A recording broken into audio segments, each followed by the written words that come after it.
सबसे पहले हम लोग एक पैसेज देखेंगे, टिपिकल जैसे हमारे एग्जाम में रहता है थोड़ा थोड़ा। एंड देन हम लोग थोड़ा सा फेडरल क्वेसी फेडरल स्ट्रक्चर पे बात करेंगे, क्योंकि वो अभी भी मीडिया में न्यूज़ में बना हुआ है। ठीक है।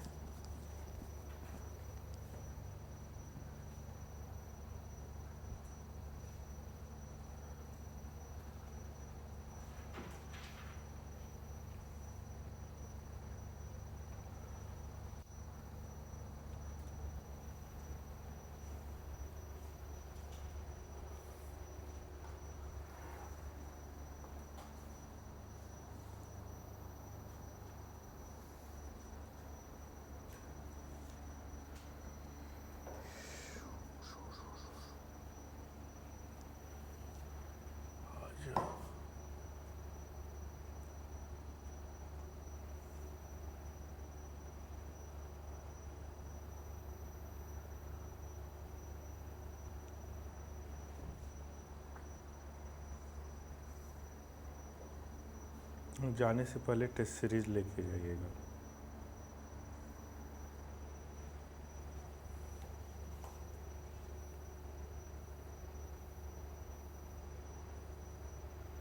इस पैसेज को हम लोग करेंगे पहले, फिर कुछ पॉइंट लीगल का भी करेंगे।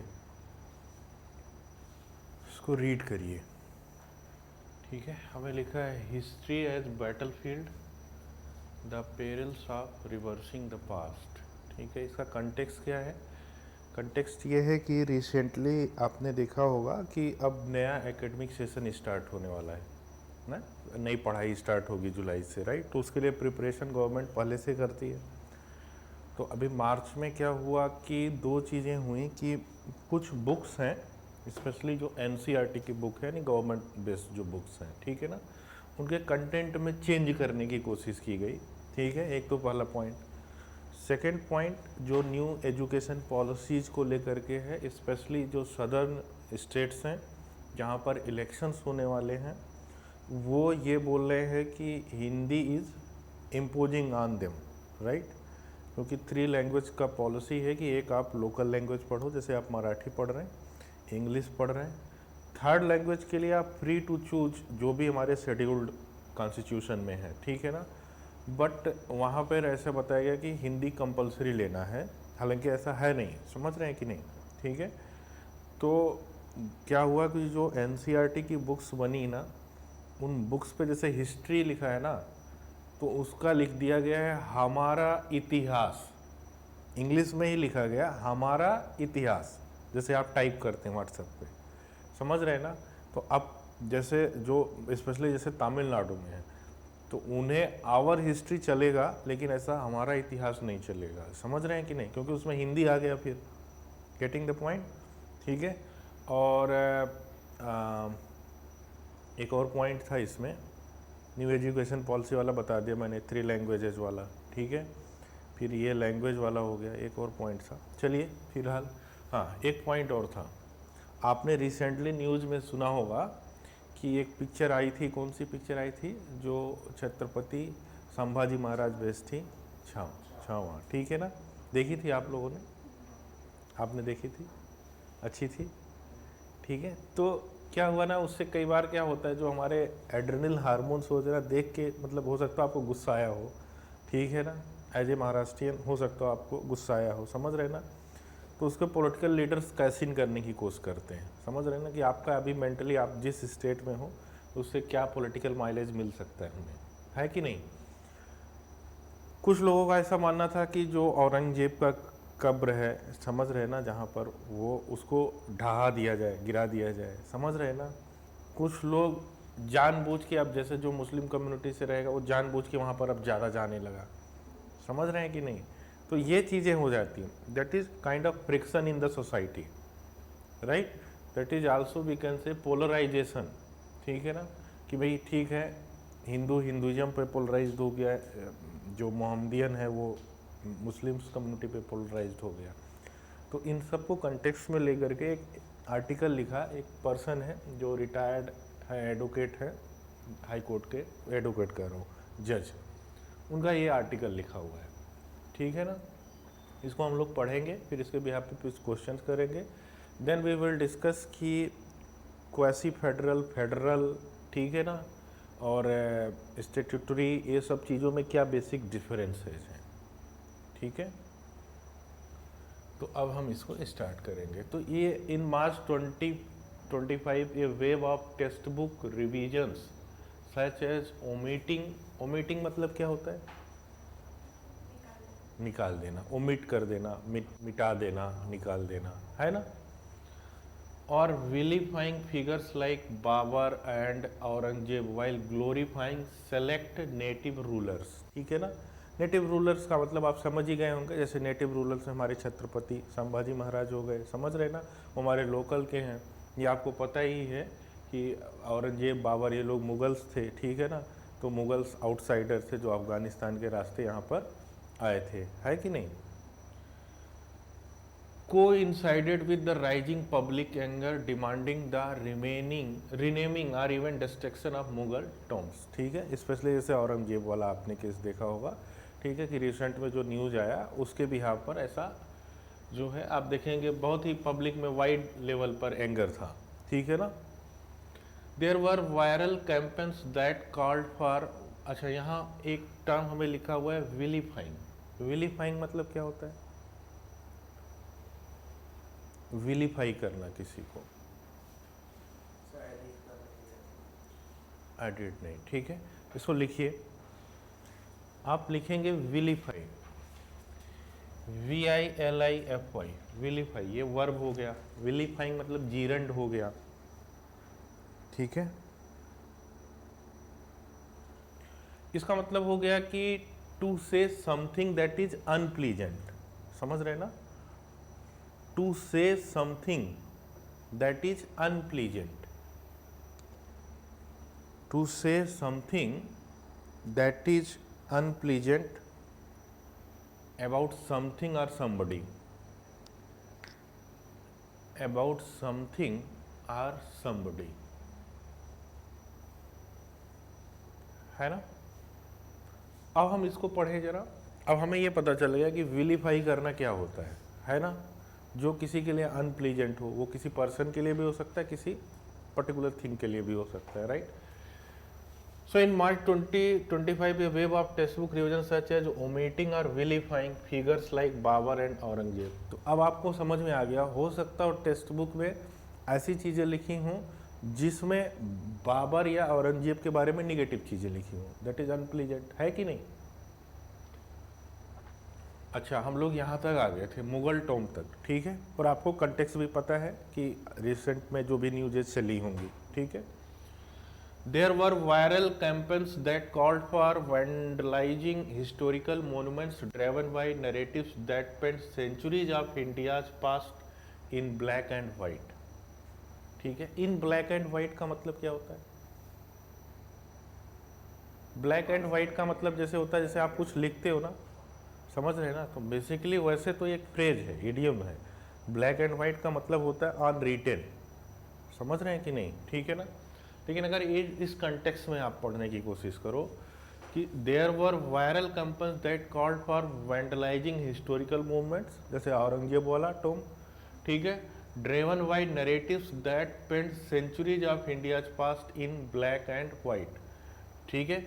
मतलब जो narrative that paint centuries of India's past in black and white, इसका मतलब क्या हो गया कि जो एक इक्विलिब्रियम पॉइंट होता है किसी भी चीज़ का, समझ रहे ना, उसको डिस्टर्ब करना। वैसे तो इसका मतलब होगा इन ब्लैक एंड वाइट का मतलब होता है पेपर पे, समझ रहे हैं कि नहीं। लेकिन जो सेंचुरी से ट्रेडिशंस हमारे पास चलते आ रहे थे, उसको डिस्टर्ब करने की बात कही गई है। Getting my point. While advocates claim that such moves correct colonial और बायस्ड पोर्ट्रेयल्स, ठीक है। तो एडवोकेट्स का मतलब जो इस बात को एडवोकेट करते हैं कि भाई जो कॉलोनियल चीज़ें हैं या जो मुगल्स एम्पायर वाली चीज़ें उनको हटा दी जाए। गेटिंग माई पॉइंट, ठीक है। The selective rewriting of history often fuels polarisation not clarity, ठीक है। When history becomes a battle ground for ideology rather than a source of reflection, it can fracture society and foster hatred instead of understanding. Foster का मतलब क्या होता है? Poster, poster का मतलब कर सकते हैं कि किसी चीज़ को बढ़ावा देना, समझ रहे ना? जैसे आपके पास एक प्लांट है, आप उसमें पानी डाल रहे हो, ठीक है, उसमें फर्टिलाइजर्स डाल रहे हो सो दैट वो ग्रो कर सके, समझ रहे हैं ना? तो इसी तरीके से हमारे पास ये फोस्टर्ड हैटर्ड, मतलब जो हैटर्ड है सोसाइटी में उसको बढ़ावा देना, काइंड ऑफ थिंग, ठीक है? आप समझ पा रहे हैं ना? ये तो आसान चीज़ें हैं आपके लिए, है ना?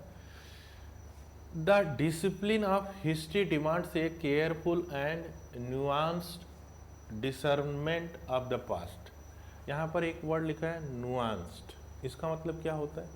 इसको भी नोट करिए, ठीक है? ये सब हमें कहीं ना कहीं यूज पड़ जाएंगे। नुआंस्ड का मतलब होता है ना कि बहुत सूक्ष्म, मतलब सूक्ष्मता से, मतलब बहुत ही गहराई से, समझ रहे ना, बहुत डीप में जा कर के, ठीक है? तो इसके लिए एक वर्ड होता है सबटाइल, SUBTLE। सबटाइल का मतलब भी सूक्ष्म होता है। सूक्ष्म समझते हैं ना? जैसे माइक्रोस्कोपिक ऑब्जर्वेशन करना किसी चीज़ का, समझ रहे हैं ना? तो नुआंस्ड का मतलब हो गया कि सबटाइल।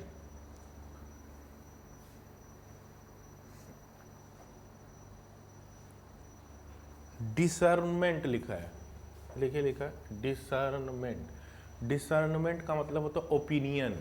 जैसे आपका ओपिनियन अलग है, इनका ओपिनियन अलग है, इनका ओपिनियन अलग होता है ना किसी पॉइंट पे, तो दैट इज डिसर्नमेंट।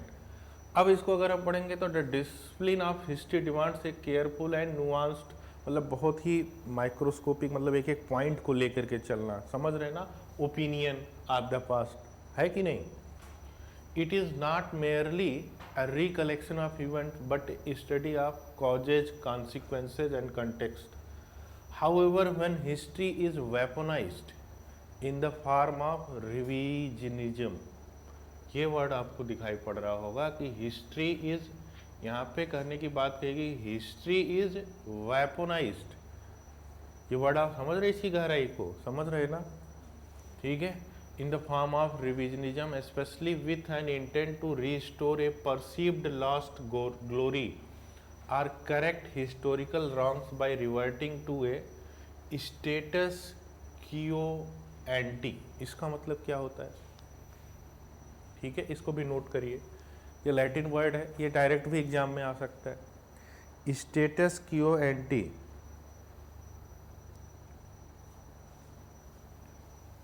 ठीक है, इसका मतलब क्या होता है कि हम कह सकते हैं कोई स्टेट, मैं एक्सप्लेन कर दूं, अफेयर्स बिफोर एनी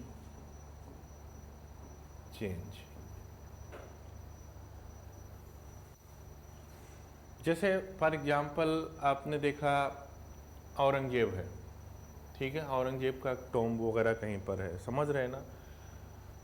अब हम अगर बोलें कि औरंगजेब की बात छोड़िए, आपने देखा होगा कि 1991 में क्या हुआ था, 1991 में, ठीक है, आज जहाँ पे राम मंदिर का टेम्पल है वहाँ पर एक मॉस्क होती थी, ठीक है, मस्जिद जिसको बोलते हैं, बाबरी करके आपने सुना होगा, ठीक है, जो बाबर के द्वारा बनाया गया था, उसको मतलब गिरा दिया गया, मान लीजिए, समझ रहे हैं कि नहीं? ठीक है, तो यहाँ पर state affairs before any change, समझ रहे हैं ना? इसका मतलब लिटरली क्या हुआ, स्टेटस क्यू एंटी का मतलब स्टेट अफेयर्स। स्टेट अफेयर्स का मतलब किसी भी चीज़ से वो हो सकता है, उसका अफेयर। जैसे फॉर एग्जांपल वहाँ पे पहले मस्जिद था, ठीक है, हालांकि कोर्ट उसको ढांचा बोलती थी, ढांचा इन द सेंस कि मतलब कुछ है वहाँ पे बिल्डिंग जैसा, but that is neither mosque ना टेम्पल, समझ रहे हैं कि नहीं? तो स्टेटस क्यू एंटी का मतलब ये हो गया state affairs before any change, समझ रहे हैं कि नहीं? ठीक है, it ceased to be a guide for the present and become a tool for division.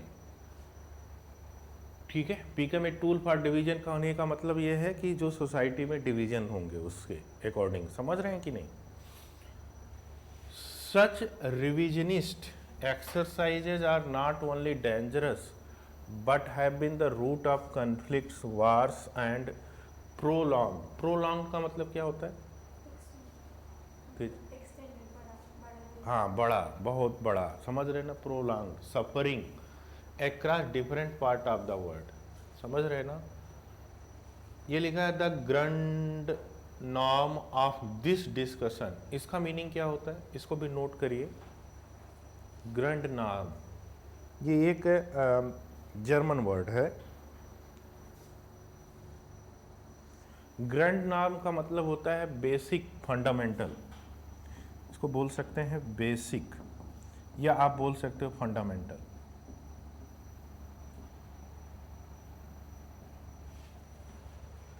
The grand norm of this discussion, यानी द बेसिक्स या फंडामेंटल ऑफ दिस डिस्कशन, समझ रहे ना, is that while historical wrongs must be remembered to avoid their repetition. ठीक है, जो आप समझ भी रहे होंगे, जो भी हिस्टोरिकल रॉन्ग्स हुए हैं, ठीक है, उनको हम इसीलिए तो रिमेंबर करते हैं to avoid the repetition.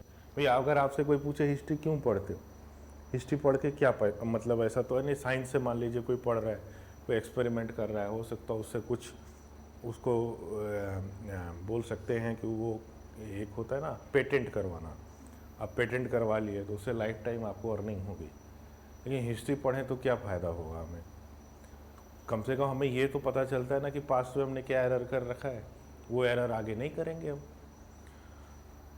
While historical wrongs must be remembered to avoid repetition, they must not be interpreted as mandates to reclaim past statuses।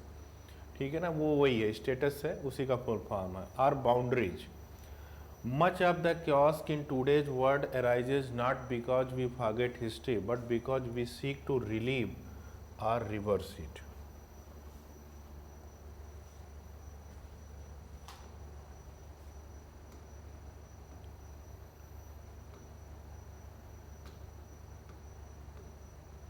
एक सेकेंड,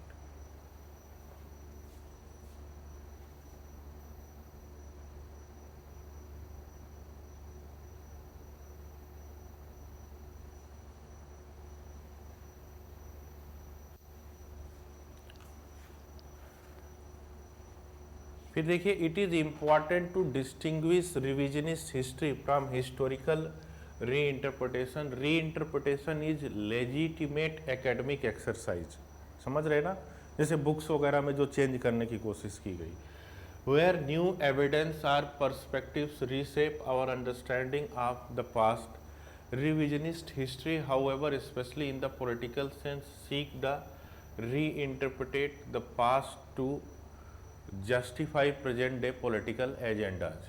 ठीक है, आप में से किसी ने ताशकंद फाइल्स देखा है, ठीक है, कश्मीर फाइल्स देखा है, आपने देखा है, तो justify present day political agenda often tied to nationalism, identity politics or territorial claims. This has been evident in various religious and political conflicts. What is dangerous is revisionist exercise in history which is being tied to nationalism, identity politics or territorial claims, such as the Crusades, which were themselves sparked by the belief in the sanctity of Christian control over Jerusalem। Jerusalem कहाँ पर है?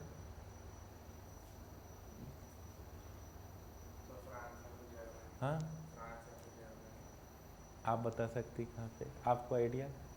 आप किस subject से पढ़ाई कर रहे हो? 11 12th में ना? चालू होगा, तब चालू होगा। नहीं, आपका सब्जेक्ट क्या है? साइंस से, कॉमर्स से, फिर आपको दिक्कत होती होगी इन चीज़ों में, ठीक है ना, इसलिए मैंने पूछा, आगे मैं बताऊँ, मुझे लगा जैसे अगर आप आर्ट्स पढ़े होंगे तो थोड़ा थोड़ा पता होगा आपको, समझ रहे हैं ना, so that's why I asked you, but that's not an issue.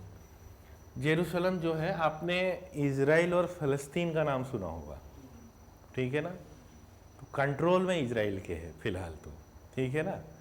अब जेरूसलम ऐसा जगह है जहाँ से आप बोलेंगे तो क्रिश्चियन की भी स्टार्टिंग वहीं से हुई थी, ठीक है ना, जीव जगह है, ठीक है ना, एक होली प्लेस है, this is purely A holy place, ठीक है ना। जैसे आप ये बोल सकते हो कि हमारे यहाँ पर काशी है, काशी मतलब वाराणसी, वाराणस, ठीक है ना, तो ऐसे ही बड़ा ही एंशियंट रिलीजियस प्लेस है वहाँ पे प्रॉब्लम क्या है, वहाँ पे एक मास्क है जिसका नाम है अल अक्सा। अल ये अपने एशिया में है, समझ रहे हैं ना, एशिया में है, ठीक है ना, एशिया में, इजराइल एशिया में ही है, ठीक है। गल्फ कंट्रीज का नाम सुना होगा आपने, ठीक है, उनके पास में ही है, ठीक है ना। तो फिलहाल आगे उस देखेंगे, बट ये जेरूसलम जो है ना, यहाँ पे क्या प्रॉब्लम है ना, जो अल अस्का मास्क है ना, अल अस्का मस्जिद जो है, वहाँ पे बताते हैं कि क्रिश्चियन मतलब जो वो हुआ था ना, ईसा मसीह को क्रूसेड, मतलब वो ऐसे हैंग कर दिया गया था, समझ रहे हैं ना। और मुस्लिमों का जो सेकंड होलीस्ट मस्जिद है वो भी यहीं पर है, ठीक है। और जो ज्यूज होते हैं ना, ज्यूज, उनका भी ओरिजिन यहीं से हुआ है, जेरूसलम से। तो उस जगह पे, उस मॉस्क पे क्लेम तीनों करते हैं। उस पर एक बड़ी ही हॉलीवुड में बहुत खतरनाक मूवी बनी है, वो अभी आपके लेवल पे नहीं है समझ, अच्छा लगेगा, आप ग्रेजुएशन कर लोगे तो अच्छा लगेगा आपको, समझ रहे हैं ना। अभी आप बोलोगे क्या बकवास मूवी है, इसको तो मैं आधे घंटे झेल नहीं पाऊँगा, समझ रहे हैं कि नहीं। तो जेरूसलम, इसलिए अब देखिए जेरूसलम की बात आ गई तो अब आपको इतना आइडिया हो गया कि इजराइल और फिलिस्तीन में बराबर लड़ाई चलती रहती है। आप देखेंगे तो 3-4 मंथ्स हो सकता हो कभी शांत रहा हो, हालांकि अभी अगर न्यूज़ पढ़ते होंगे तो पिछले 2-3 साल आप देखते होंगे डेली लड़ाइयाँ हो रही हैं। और इनफैक्ट मुस्लिम कम्युनिटी इंडिया में भी सपोर्ट कर रहा है फिलिस्तीन को, राइट, ठीक है ना। तो यहाँ पर उनकी जो प्रॉब्लम है वो अलग है, समझ रहे हैं ना, हम अपने पे फोकस करते हैं। तो यहाँ पे क्या है कि which were themselves inspired by the belief in the sanctity of Christian control over Jerusalem. The first crusade was launch ostensibly to reclaim the holy land from Muslim rule, समझ रहे हैं ना। मतलब क्रिश्चियन लोगों ने वो जगह जो जेरूसलम है उस पर क्लेम करने की कोशिश की from Muslim rule, despite the region diverse religious history. मतलब वहाँ पे आप डाइवर्स रिलीजियस हिस्ट्री कहने का कंटेक्स्ट ये दे रहे हैं, वहाँ पे तो ज्यूज लोग का भी, क्रिश्चियंस का भी, मुस्लिम्स का भी, ठीक है। But the author is trying की बड़े ही, एक होता है ना यूनिटी इन डाइवर्सिटी टाइप से वो क्लेम करना चाहता है, हालांकि ऐसा एक्चुअल में नहीं है, ये आपको भी पता है, ठीक है। What followed were centuries of bloodshed, ठीक है। देखिए आज तक लड़ाइयाँ हो रही हैं, ठीक है ना, अभी भी मुद्दा सॉल्व नहीं हुआ है। ऑक्यूपेशन एंड ऑक्यूपेशन का मतलब यहाँ पर इनका कहना है जैसे इजराइल ने क्या किया कि फ़लस्तीन को ऑक्यूपाइड मतलब थोड़ा थोड़ा लेना कोशिश किया, समझ रहे हैं ना, कि इतना अभी बढ़ गया, लड़ाई हुई तो इतना 400 नहीं, मान लो 10 किलोमीटर स्क्वायर, क्योंकि पूरा इजराइल ही बम्बई से लगभग बम्बई के बराबर है, समझ रहे हैं ना, छोटा सा है। And retaliatory campaigns, none of which restored any meaningful peace, but instead deepened divisions between civilization, ठीक है। civilizations कहने का मतलब यहाँ religion समझिएगा, ठीक है। जब जिस कल्चर को हम अडाप्ट करते हैं ना वो हमारा सिविलाइज्ड हो जाता है। जैसे जो हिंदू है वो हिंदू तरीके से पूजा करता है, ठीक है ना, ये अलग अलग community. It is a classic example of trying to correct a perceived historical wrong through a violent reversal, not reconciliation. Reconciliation कहने का मतलब हो गया कि म्यूचुअल अंडरस्टैंडिंग या कंप्रोमाइज करना, समझ रहे हैं कि नहीं, ठीक है। तो पॉइंट ये कहने का इनका ये यहाँ पर ये ट्राई कर रहे हैं कि भाई ठीक है, अलग अलग रिलीजियस हिस्ट्री वहाँ पे रही है, ठीक है ना, लेकिन आज तक कोई ऐसा प्रयास नहीं किया गया जो रिकन्सिलेशन की तरफ ले जाए। एंड दैट्स वाई हम बोल सकते हैं कि सेंचुरीज से वहाँ ब्लड शेड हो रहा है, ठीक है ना। The European wars of religion in the 16th and 17th century such as 30 years war। भाई 30 years war क्या है, तो मोटा मोटा आप ये समझ लीजिए कि हम बोल सकते हैं 30 years war में बेसिकली कैसे होता है। आप देखेंगे क्रिश्चियन में दो सेक्टारियन हैं, क्रिश्चियंस को दो तरीके से डिवाइड किया गया है, ठीक है। एक को क्या बोलते हैं, प्रोटेस्टेंट, और एक को क्या बोलते हैं, कैथोलिक बोलते हैं, ठीक है ना। तो जो कैथोलिक से हैं, कैथोलिक से ही प्रोटेस्टेंट्स निकल के आया है, समझ रहे हैं ना। बट जो प्रोटेस्टेंट्स लोग होते हैं ना वो बाइबल को और चर्च को ज़्यादा फॉलो करते हैं मोटा तौर पे, ठीक है। और जो कैथोलिक हो गए वो पोप को भी ऐड करके रखते हैं, समझ रहे हैं ना। तो ये मतलब एक डिफरेंस है दोनों में, समझ रहे हैं कि नहीं।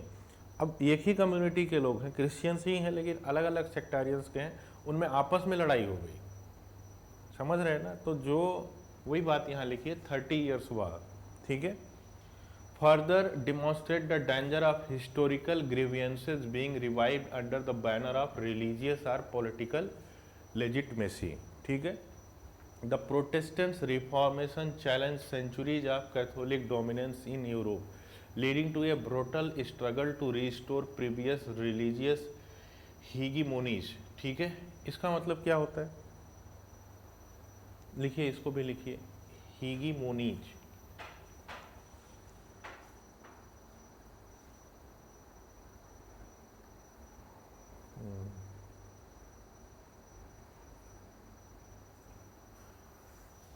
देखिए क्या होता है ना, इसको बोलते हैं, लिख लीजिए, control over other country.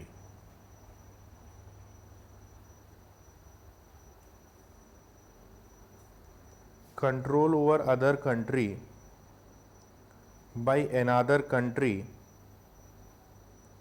by another country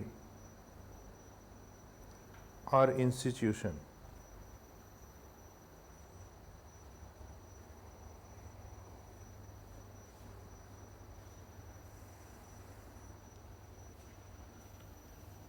ठीक है। द आउटकम वाज कैटेस्ट्रोफिक, ठीक है, मतलब बड़ा ही विध्वंसकारी, समझ रहे हैं ना।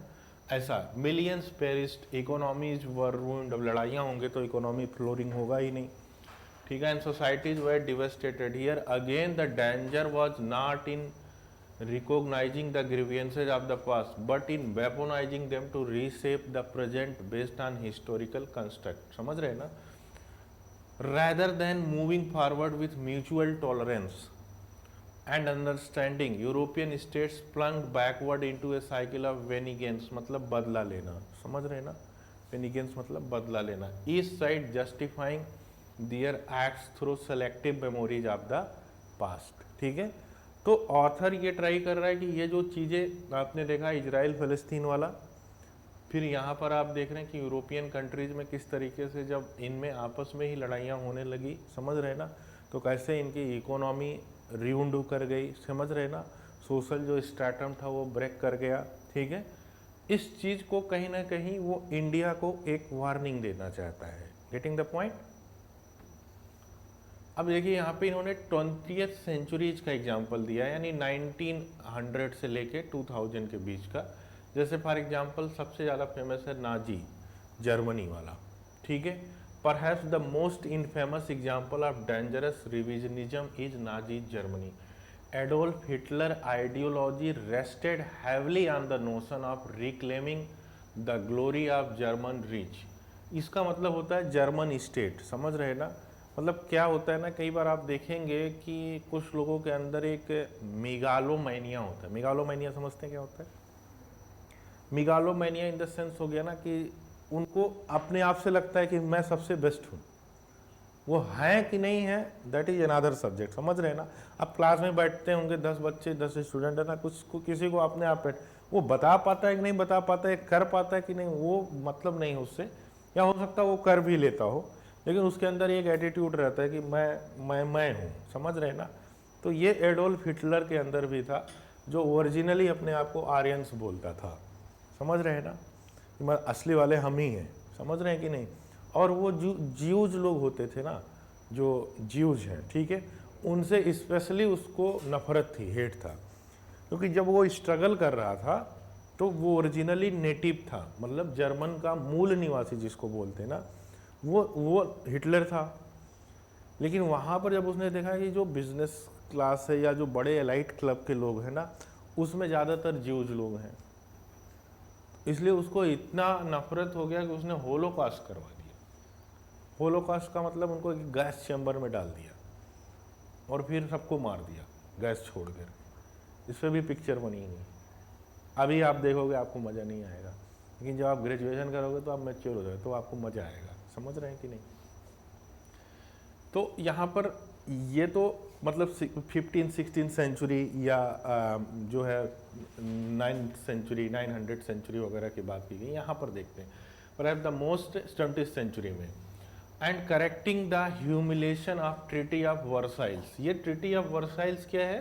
बेसिकली आपने देखा होगा फर्स्ट वर्ल्ड वार हुआ था, फिर सेकेंड वर्ल्ड वार हुआ था। तो फर्स्ट वर्ल्ड वार में क्या हुआ था? एक ट्रीटी ऑफ वर्साइल हुआ था, ये एक जगह का नाम है। यहाँ पर जो जैसे यूएसए वगैरह जो थे ना, उन्होंने इसको जब हराया, किसको? जर्मनी को फर्स्ट वर्ल्ड वार में, तो वहाँ पर इन्होंने एक ट्रीटी किया। ट्रीटी के अकॉर्डिंग ये था कि जर्मनी के पास अब अपनी सेना वगैरह नहीं रहेगी, मोटा मोटा आप समझिए, ठीक है। और जर्मनी को कंपनसेशन देना होगा, जितने भी नेशन, मतलब जो लोग थे, ठीक है, एक्सिस नेशन उनको बोलते थे, तो उनको कंपनसेशन देना होगा जो नुकसान हुआ है उनका। समझ रहे हैं कि नहीं? तो एक टाइप से क्या हो गया था कि मतलब जो जर्मन प्राइड था ना, वो डाउन हो गई थी। तो जर्मन प्राइड जब डाउन हो गई तो जो हिटलर था ना, वो बड़ा अच्छा स्पीच देता था। समझ रहे हैं कि नहीं? अब सोचिए पूरी पब्लिक ही, मतलब मास लेवल पे, मान लीजिए हमारे ऊपर, जैसे फॉर एग्जांपल मैं बोल रहा हूँ, ऐसा रियलिटी नहीं, चाइना ने अटैक कर दिया, चाइना कुछ कंट्रोल कर ले, मान लो चाइना ने अटैक किया, अरुणाचल प्रदेश, आसाम को कब्जे में ले लिया, तो आपका मोरल कैसे रहेगा? जाहिर सी बात है डाउन हो जाएगा, अगर आपको लगेगा हम हार रहे हैं। समझ रहे हैं कि नहीं? तो द सेम सिचुएशन, उसका फ़ायदा उठाया किसने? एडोल्फ हिटलर ने, ठीक है। उसने अच्छे स्पीचेस दिए, उसने प्लान्स बनाए, इवन उसने उस टाइम पे जो मिसाइल्स वगैरह या जिस टाइप से टैंक्स वगैरह बनाए, बड़े ही कम टाइम में उसने डेवलप कर लिया था। समझ रहे हैं कि नहीं? जबकि ट्रीटी के अनुसार उसके पास तो आर्मी ही नहीं होनी चाहिए थी। His rhetoric about the Aryan पास। रेट्रोरिक का मने का मतलब होता है ना, जैसे हम मतलब कोई पॉलिटिकल लीडर चीखता है, वी आर ऐसे होता है ना, जैसे आप बोल सकते हो कि वो हर कम्युनिटी में, हिंदुइज्म में है, समझ रहे, राम ने बोला जय श्री राम, समझ रहे ना, पूरी पब्लिक बोली जय श्री राम। तो मुस्लिम बोले अल्लाह अकबर, तो सभी ने बोला अल्लाह अकबर, ठीक है। That is the term rhetoric, ठीक है। His rhetoric about the Aryan past, the step in the back, ठीक है, मतलब धोखा दिया गया, समझ रहे हैं कि नहीं। And a need for a living space were all rooted in a highly manipulated version of history. The attempt to reverse the outcome of First World War by restoring German supremacy led to the Second World War and the Holocaust, a catastrophic result of trying to re-engineer history through conquest and genocide. समझ रहे ना? Genocide का मतलब हो गया कि जो Holocaust में उसने, क्योंकि वो जब छोटा था ना, तो उसको बहुत ही पुअरेस्ट ऑफ द पुअर था जर्मन, वो ये हिटलर। तो वो जब देखता था ना ज्यूज लोगों को, तो उसके अंदर बड़ा वो रहता था कि ये लोग बड़े रिच हैं, अच्छे से जी रहे हैं, समझ रहे हैं ना, इसलिए उसके अंदर इतनी नफरत थी। सिमिलरली अब ऐसे ही रिसेंबल करने की कोशिश की गई the partition of India in 1947 से, ठीक है, was marked by competing historical narratives. Hindu and Muslim nationalists invoked centuries of grievances under previous rulers, ठीक है। मतलब इनका कहने का मतलब है कि जो पास्ट में हमने देखा मोहम्मद बिन कासिम आया, ठीक है, स्टार्टिंग वहाँ से हुई, फिर बहुत सारे मुस्लिम इन्वेडर्स आए, ठीक है, उन्होंने बहुत सारे हिंदूजों को कन्वर्ट कर दिया मुस्लिम में, ठीक है, या टेम्पल्स को डिस्ट्रॉय कर दिया गया, ठीक है। तो उससे ईगो हर्ट हुआ हिंदू लोगों का, और मुस्लिमों में ये प्राइड है कि भाई हम लोग रूल किए हुए हैं इनके ऊपर, समझ रहे हैं कि नहीं, ठीक है। तो वही ये बोल रहा है कि इन्होंने आपस में रिकन्सिलेशन करने की कोशिश नहीं की, मिल के रहने की कोशिश नहीं कि what should have been a peaceful transition into two sovereign states turned into one of the worst episode of communal violence in history. मतलब इनके कहने का मतलब है कि जो दो सोवेरियन स्टेट्स बने थे, इंडिया और पाकिस्तान, ठीक है, तो उन दोनों में एक पीसफुल ट्रांजिशन होना चाहिए, बट ये क्या हो गया? Violence in the history. शायद आपने वो भाग मिल्खा भाग देखा होगा, उसमें आपने थोड़ा सा देखा होगा पार्टीशन, या पार्टीशन पे एक आपको कभी रहे टाइम तो एक डॉक्यूमेंट्री बनी हुई है पार्टीशन ऑफ इंडिया पे, आपको यूट्यूब पे ही मिल जाएगी, ठीक है।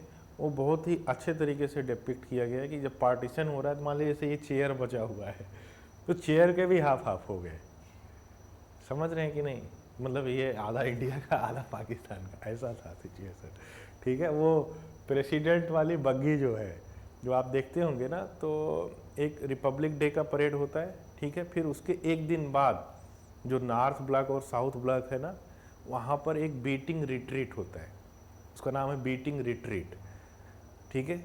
तो वो क्या होता है, शाम के इवनिंग के टाइम पे होता है। तो उसमें जो आर्मी या नेवी के जो होते हैं ना सोल्जर्स, वो थोड़ा सांग वांग बजाते हैं, और प्रेसिडेंट एक बग्घी रहता है, समझ रहे हैं ना, बग्घी समझते हैं ना, वो देखा होगा, हाँ कार्ट जैसा, जैसे वो ताज होटल के सामने लोग बैठ के कभी कभी देखा होगा टूरिस्ट घूमते रहते हैं, लेकिन अब वो नॉर्मल बग्घी है, उसमें पूरा गोल्ड वोल्ड प्लेट लगा हुआ है, ठीक है।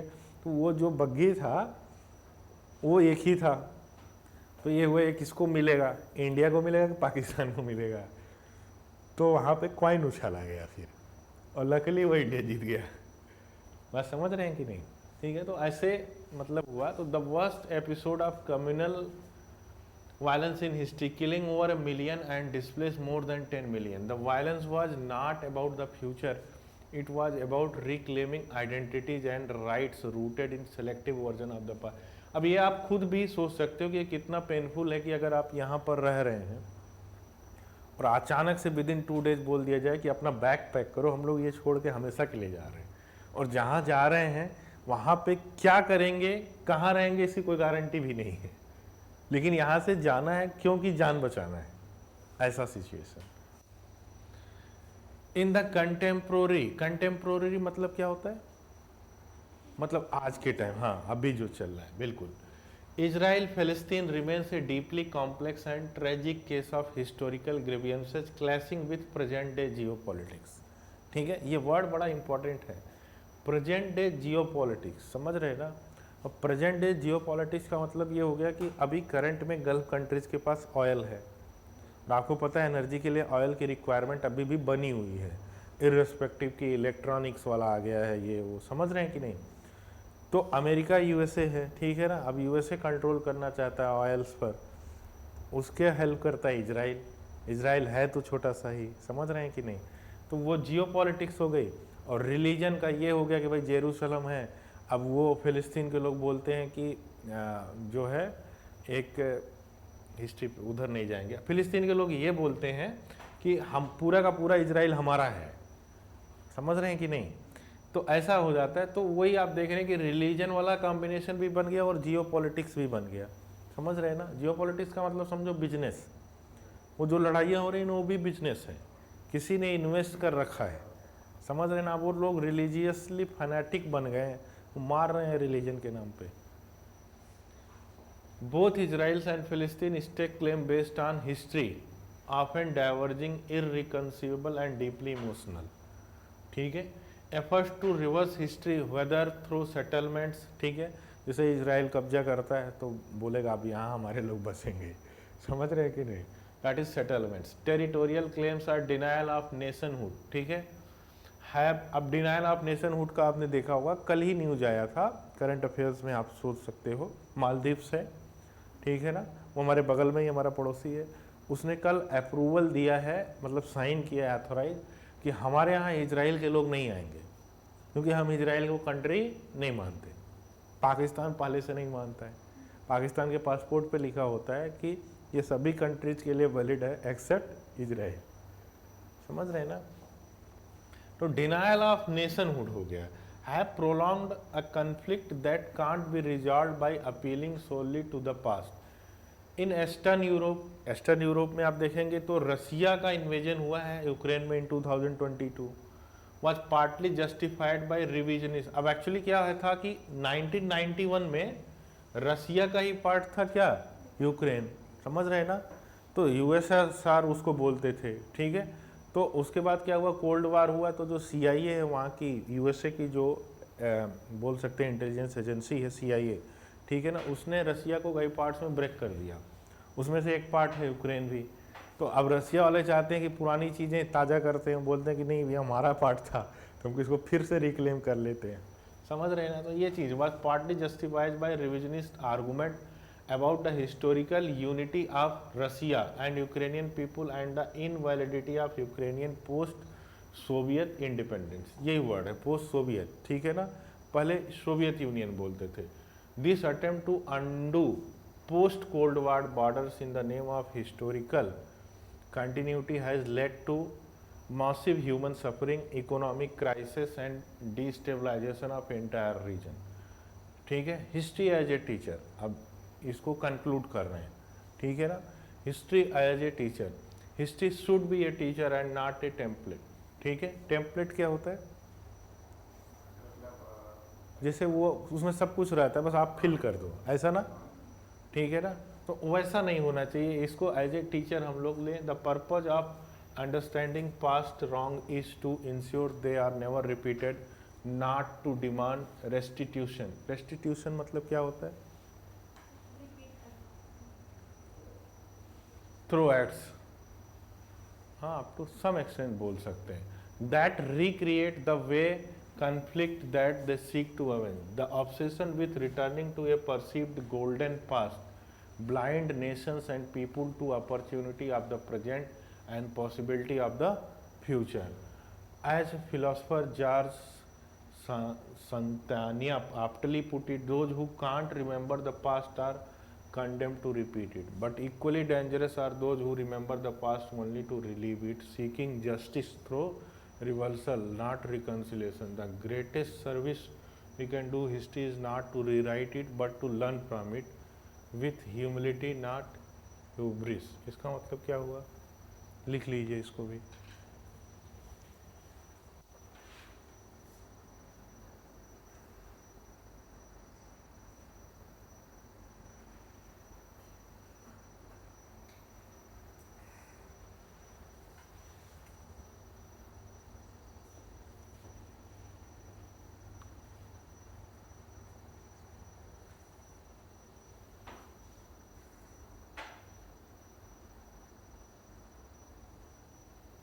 ठीक है, विथ ह्यूमिलिटी नॉट ह्यूब्रिस। इसका मीनिंग ये निकल के आता है कि जैसे मान लीजिए किसी चीज़ को ना, हमें ह्यूमिलिटी तो वर्ड समझ रहे हैं कि नहीं, ठीक है ना, कि मतलब जैसे होता है किसी चीज़ को एक्सेप्ट कर लेना, ठीक है ना, लेकिन इसका ठीक अपोजिट होता है ह्यूब्रिस। ह्यूब्रिस का मतलब थोड़ा अकड़ दिखाना कि मैं इसको एक्सेप्ट नहीं करूँगा और फिर बाद में उससे आपका लॉस हो जाए या आप मारे जाएं, ऐसा समझ रहे हैं, समझे ना, ठीक है।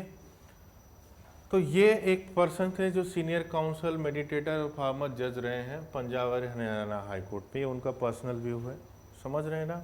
अब इसके बिहाफ पे कुछ पॉइंट्स हमें दिए हैं, अब जरा इनको देखें। What is the central argument of the article regarding the री राइटिंग ऑफ हिस्ट्री? बताइए क्या होगा।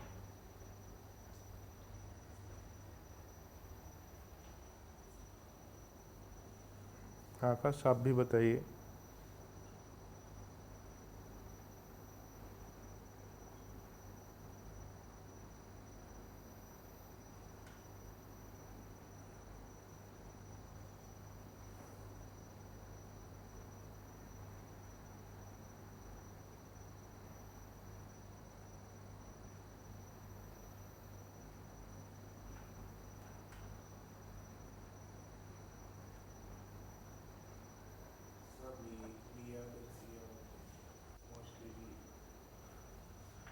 आप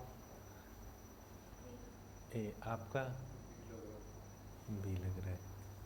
what is the central argument of the article regarding the री राइटिंग ऑफ हिस्ट्री? ये लिखा है, it helps clarify historical truth and promotes patriotism. ठीक है, देखिए क्या हुआ ना कि ये आपका पर्सनल, जिन्होंने ए बोला, ये आपका पर्सनल व्यू है, समझ रहे हैं ना। हमें ऑथर के अकॉर्डिंग सोचना है, ऑथर क्या कहना चाहता है, समझ रहे हैं ना। ऑथर तो इसी चीज़ के खिलाफ बोल रहा है, वो ये बोल रहा है कि जो बीती हो गई बीती ताही बिसार, मीनिंग इज जो पास्ट इज पास्ट, वो ऐसा कहने की कोशिश कर रहा है कि जो आप री राइटिंग कर रहे हो, ठीक है, और पास्ट ग्लोरी को क्लेम करके जो पास्ट में गलतियां हुई हैं, समझ रहे हैं ना। जैसे फॉर एग्जांपल हो गया कि संभाजी को, समझ रहे हैं ना, मुगलों ने ऐसा किया, समझ रहे हैं ना, तो हमें गुस्सा आया। अब हमें क्या हो गया कि हम उस चीज़ को ऐसे करेक्ट करना चाहते हैं कि हमें आज अगर बदला लेने को मिले तो हम आज ले लेंगे, समझ रहे हैं कि नहीं, ताकि हम जो पास्ट में हुआ है उसको चेंज कर सकें, समझ रहे हैं ना। तो that is the author is against actually this point. It helps clarify historical truth and promotes patriotism, ऐसा बिल्कुल नहीं कह रहा है ऑथर। ऑथर तो ये बोल रहा है कि भाई रिकन्सिलेशन कर लीजिए, समझ रहे हैं ना, जो हो गया है उसको छोड़िए, आगे बढ़ने के बारे में सोचिए, ठीक है। It is necessary to correct past mistakes and establish new political narratives. ये भी नहीं कह रहा है ऑथर, समझ रहे हैं ना, ऑथर ये बिल्कुल नहीं कह रहा है कि करेक्ट करिए पास्ट मिस्टेक को, समझ रहे हैं ना, वो तो वही बार बार बोल रहा है कि जो हो चुका है उसके बारे में छोड़ो, आगे बढ़ो, ठीक है। और पॉलिटिकल नैरेटिव्स के बिल्कुल इसी बात के अगेंस्ट पूरे पैसेज में ऑथर ने बोला कि इसका पॉलिटिकल माइलेज लोग उठा रहे हैं, समझ रहे हैं ना, या वो बार बार वार्निंग भी दे रहा है आपको कि देखो जो है 9th 10th सेंचुरी में ऐसा हुआ, 16th सेंचुरी में ऐसा हुआ, समझे कि नहीं समझे, ठीक है, 19th सेंचुरी में ऐसा हुआ। अभी कंटेम्प्रोरी में दिखा रहा है कि यूक्रेन वाली लड़ाई, इजराइल फिलिस्तीन की लड़ाई, समझ रहे हैं कि नहीं। फिर लिखा है it fuels polarisation and undermines mutual understanding, ठीक है, ये वाला बिल्कुल सही है। It fuels polarisation and undermines mutual understanding. Polarisation का मतलब क्या हुआ कि जैसे मान लीजिए आपने देखा छावा मूवी, समझ रहे हैं ना, तो अब हिंदुइज्म की तरफ पोलराइज हुए, मुस्लिम मतलब मुस्लिम की तरफ पोलराइज हुए, समझ रहे हैं कि नहीं, क्योंकि वो पास्ट वाली चीज़ें थी, समझ रहे हैं कि ना। तो अंडरमाइंस म्यूचुअल अंडरस्टैंडिंग, तो C option is the fine answer. It encourages healthy public debate and reconciliation, ये बिल्कुल भी नहीं है। ऑथर का जो व्यू है, जो सेंट्रल आर्गूमेंट है, वो यही है कि it fuels polarisation and undermines mutual understanding, समझ रहे हैं ना, ठीक है। कोई आर्गूमेंट देना हो तो आप लोग मुझे बताएं कि नहीं सर ऐसा ऐसा है, तो उस पर हम लोग डिस्कस। लॉजिकल आंसर देखिए अब क्या है ना, हमें इस पैसेज के अकॉर्डिंग करना है, समझ रहे हैं ना, तो वो आपके आपके पर्सनल पॉलिटिकल थिंकिंग पे जाता है, समझ रहे हैं ना, ठीक है। तो वो चीज़ ना तो हम ओपनली कर सकते ना आप कर सकते हैं फिलहाल, समझ रहे हैं कि नहीं, ठीक है। बट इसमें से कुछ भी हो सकता था, लेकिन यहाँ पर जो है वो इट फ्यूल्स पोलराइजेशन हो जाएगा, समझ रहे हैं ना, जिससे समाज में एक विघटन होगा, मतलब लॉस ऑफ हार्मोनी बनेगी, समझ रहे हैं ना। अगर ऐसी लड़ाइयाँ हो, मान लीजिए हमारे यहाँ क्या हो जाए, गृह युद्ध, होम वार जैसा स्टेटस आ जाए, राइट्स होने लगे मान लीजिए पूरे इंडिया में, ठीक है, बिकॉज ऑफ दिस पॉइंट, जैसे फॉर एग्जांपल मुर्शिदाबाद में हो रहा है। मुर्शिदाबाद का नाम सुना आप लोगों ने, ये बंगाल का एक डिस्ट्रिक्ट है, उस डिस्ट्रिक्ट में 60-70% मुस्लिम पॉपुलेशन है, सिर्फ 30-40% ही हिंदुइज्म वाले लोग बचे हुए हैं, और वो भी जो बचे हुए हैं वो आपको पता होगा कि लोअर कास्ट के लोग होंगे, उनके पास जब प्रॉपर चीज़ें नहीं रही होंगी तो मजबूरी में उनको वहाँ रुकना पड़ा। अगर आपके पास पैसे रहे होंगे तो आप तुरंत वहाँ से स्विच कर गए होंगे, किसी अच्छे जगह पर गए होंगे, समझ रहे हैं ना।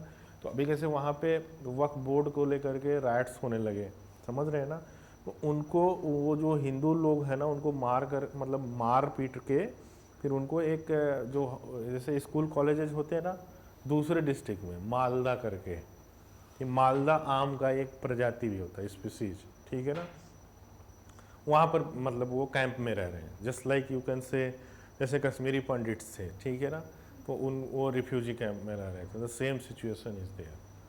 अब चूँकि वो बॉर्डर स्टेट भी पड़ता है बांग्लादेश से, समझ रहे हैं कि नहीं, और आपको पता होगा पूरे इंडिया में ही जो है बांग्लादेशी जो लोग हैं वो इन्फिल्ट्रेट कर गए हैं। इनफैक्ट आपके मुंबई में भी एक प्रॉब्लम है इन चीज़ों को लेकर के, समझ रहे हैं ना। खैर, तो हमारे पास जो ऑथर के अकॉर्डिंग है, it fuels polarisation and undermines, lecture नहीं है आपका, कहाँ पर है, किस ग्रुप में डाला गया, it fuels polarisation and undermines mutual understanding, ठीक है, क्लियर है ये वाली बात है। अकॉर्डिंग टू द आर्टिकल, ठीक है, अपने को अभी अकॉर्डिंग टू आर्टिकल ही रहना, irrespective what ever your ideology, समझ रहे हैं ना। फॉर एग्जाम्पल आप मान लो आप एक जज बन गए, समझ रहे हैं ना, now you have to take decision. अब आपको पता है कि ये कल्प्रिट ही असली वाला अपराधी है, लेकिन अगर एविडेंसेज उसके फेवर में, मतलब आपके फेवर में नहीं आ रहे, तो आप जबरदस्ती तो उसको फांसी पे नहीं लटका दोगे ना, क्योंकि आपका मन कर रहा है, तो मैं तो सर प्रूफ करवाऊंगा। आप एडवोकेट को भी चैम्बर में बुलाए, बोले तुम ऐसा ऐसा क्यों नहीं बोल रहे हो, ऐसा ऐसा क्यों बोल रहे, तो मैं फेवर कैसे करूं मैं तुम्हारी तरफ, समझ रहे हैं कि नहीं। तो इसलिए जो है हमें इस चीज़ का ध्यान रखना है कि जो है उसी के अकॉर्डिंग हमें करना है, irrespective whatever emotions we are feeling, ठीक है ना। According to the article how does revisionism, मतलब जो चीज़ें हम रिवाइज करना चाहते हैं, समझ रहे ना।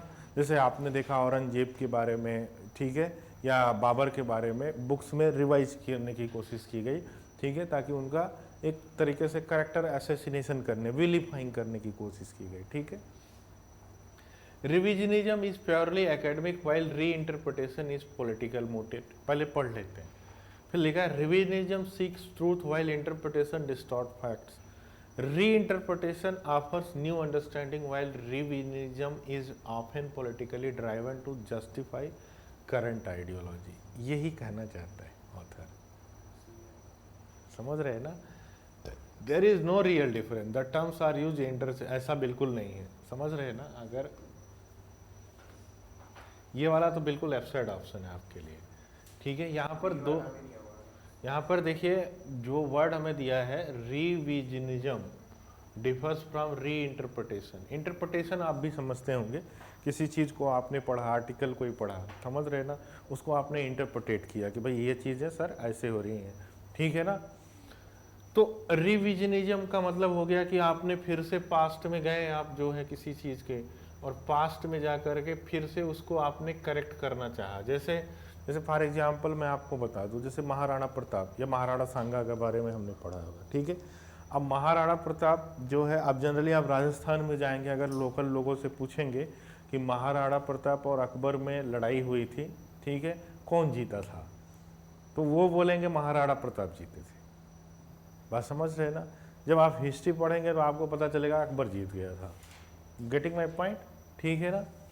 तो इस तरीके से हम यहाँ पर बोल सकते हैं कि रिविजनिज्म, ठीक है, मतलब जो पास्ट में चीज़ें हैं उसको आप करेक्ट करके अपने आइडियोलॉजी के अकॉर्डिंग चेंज करना चाहते हो, समझ रहे हैं कि नहीं, ठीक है। तो यहाँ पर जो reinterpretation offers new understanding, interpret करना मतलब ये होता है अंडरस्टैंडिंग, समझना, ठीक है। While revisionism is often politically driven to justify current ideology, ठीक है ना। कहीं ना कहीं ऑथर का इसमें जो करंट में जो सेंट्रल गवर्नमेंट है रूल्ड बाय बीजेपी, उसके भी अगेंस्ट वो प्रेशर बनाने का काम कर रहे हैं कि this is not a good way to change you know the books and all thing, right. तो ये सी ऑप्शन ही यहाँ पर बेस्ट ऑप्शन है। ए ऑप्शन जो लिखा है रिविजनिज्म इज प्योरली एकेडमिक, ऐसा बिल्कुल नहीं है। एकेडमिक जो चीज़ें जो आप आज पढ़ोगे उसी हिसाब से आपका ब्रेन शेप लेगा, समझ रहे हैं कि नहीं। तो उसी हिसाब से सोसाइटी भी शेप लेगी। फिर भाई आप ही लोग बड़े होकर के सोसाइटी बनते हैं कि नहीं बनते हैं। While reinterpretation is politically motivated, ठीक है। रिविजनिज्म सीक्स ट्रूथ, ठीक है। अब यहाँ पर मैंने बोल दिया कि जैसे आप राजस्थान में जाओगे तो बोलेंगे महाराणा प्रताप ही जीते थे, समझ रहे हैं ना।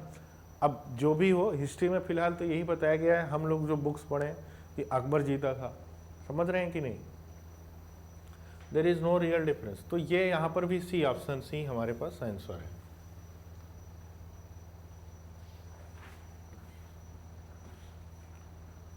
What does the article cite as historical consequence of weaponizing history in the 20th century? बताइए इसमें क्या आंसर किया जाए।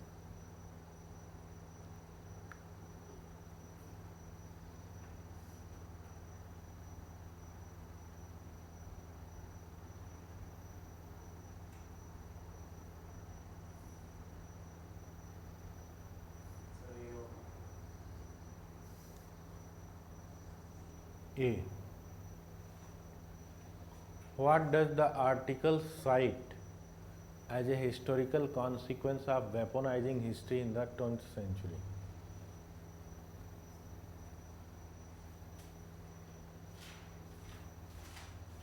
आप बताओ कहाँ से, कभी आपने पैसेज में पढ़ा कि आपको कहीं पर यूनाइटेड नेशन के बारे में वहाँ बोला गया है, पूरे पैसेज में कहीं लिखा हुआ आया है, तब फिर इसको कैसे बोलेंगे। इसने बोला साइट करना, साइट करना मतलब रेफरेंस बनाना, समझ रहे हैं ना। साइट का मतलब दो साइट होता है, एक SIT साइट मतलब कोई प्लेस हो गया, ठीक है, और CIT का मतलब किसी पॉइंट का रेफरेंस। जैसे ये यूनाइटेड नेशन हमको पूरे पैसेज में कहीं नहीं दिखा, समझ रहे हैं ना, तो इसका कोई साइटेशन है ही नहीं। Getting the point. तो world war first and great, इसका भी कोई उसमें नहीं था। वर्ल्ड वार फर्स्ट की बात कही गई है, लेकिन ग्रेट डिप्रेशन की बात नहीं कही गई है। ग्रेट डिप्रेशन क्या होता है ना, ये जैसे जीएस के टाइप से समझिए, 1930 में पूरे वर्ल्ड की इकोनॉमी कोलैप्स कर गई थी, समझ रहे हैं ना। उस समय कोई ऐसा पैंडेमिक भी आया था। 1930 के बाद से फिर मेरे ख्याल से जो है, फिर उसके बाद से यही कोविड वाला आया था, समझ रहे हैं ना। लेकिन डिप्रेशन उस टाइप से नहीं था कोविड के टाइम पे, ठीक है।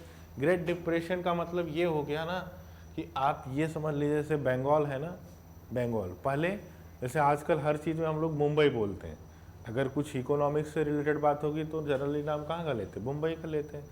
पहले जो है सब चीज़ बंगाल में था, कोलकाता जिसको कलकत्ता बोलते थे, ठीक है ना। तो वो क्या होता था, बड़ा रिच जगह था कलकत्ता, समझ रहे हैं ना।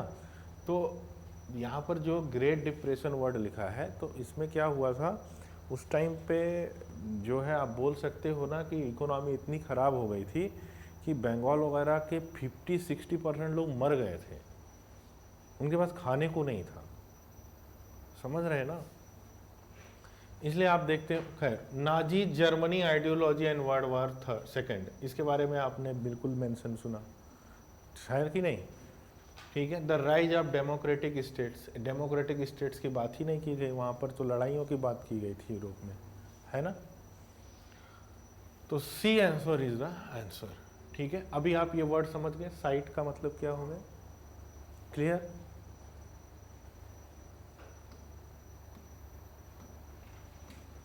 ये हमारे पास लिखा हुआ है, इसको पढ़िए जरा, एक second.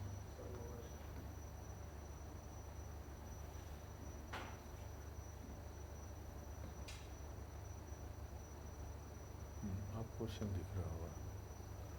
How does the article describes the impact of Russia's invasion of Ukraine in historical context. कौन सा वाला, ये वाला, आप देखिए।